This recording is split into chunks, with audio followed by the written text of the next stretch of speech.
महाराष्ट्रभर देशभर ज्या भयानक गोष्टीची चर्चा आपण 8 दिवस झालं पाहतोय, त्या भेसळखोरांच्या विरोधामध्ये हा जनआक्रोश मोर्चा या ठिकाणी आपण सर्वांनी, सर्वपक्षीय लोकांनी उपस्थित केला।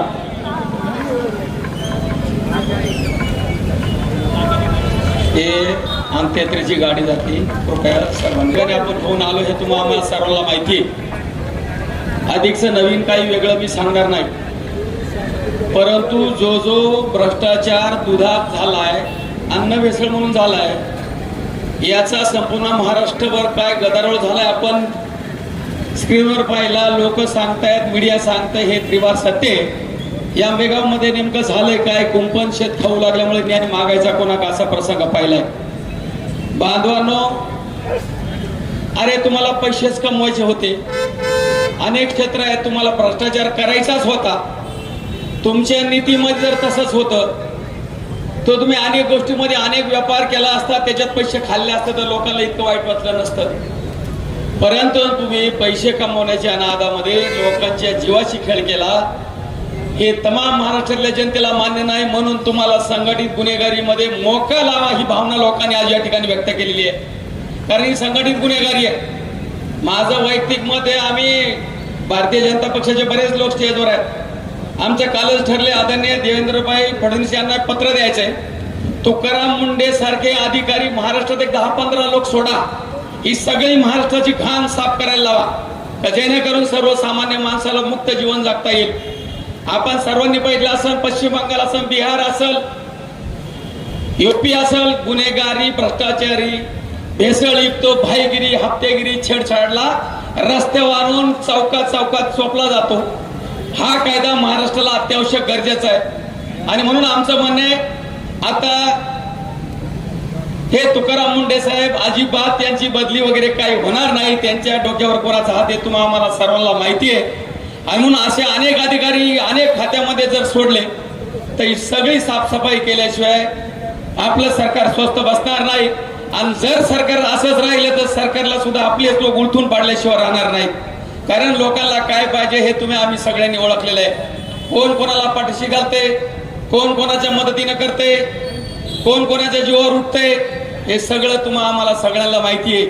आता भविष्यामध्ये कोणी कोणी चोऱ्या केल्यात, कोण कोण करते, कोणी कोणी केल्या होत्या, कोणाला करायच्यात, बाबांनो तुम्हाला हात जोडून विनंती, हे पाप आहे, हे तुम्ही महापाप केले। लोकांच्या जीवाशी खेळायचं इतकं महापाप हे तुम्ही तुमच्या डोक्यावर घेतले, याची परतफेड तुम्हाला कुठल्या रूपाने करावं लागेल हे सांगता येणार नाही। पण तुमचा सुद्धा जीव एक दिवस तडफडून मेल्याशिवाय राहणार नाही, कारण तुम्ही केलेलं पाप हे तुम्हाला फेडावं लागेल। कारण ह्या भेसळयुक्त दुधामध्ये ज्यांनी ज्यांनी घाण केली, ज्यांनी ज्यांनी पाप केलं, ज्याचं त्याचं पाप ज्याला त्याला फेडावं लागेल।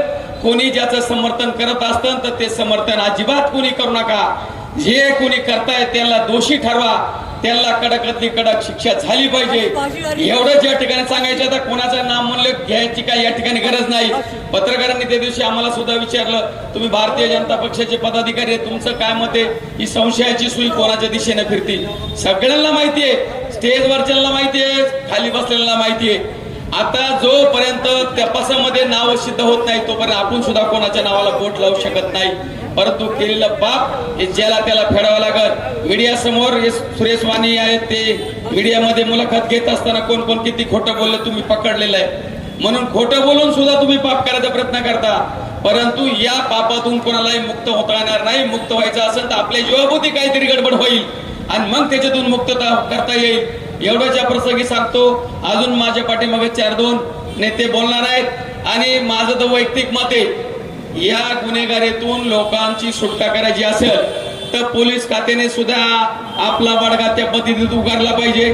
आरोपीला पोलीस स्टेशनवरून खाली आणत असताना मी पाहिलं, एक आरोपी पोलिसाच्या खांद्यावर हटून खाली येतोय।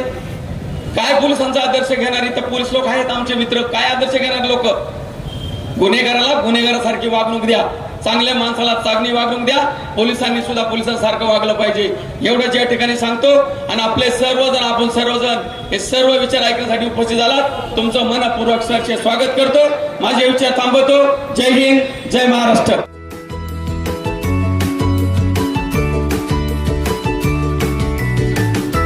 बातम्या शेतीच्या, बातम्या मातीच्या, बातम्या अन्यायाच्या, गुन्हेगारीच्या,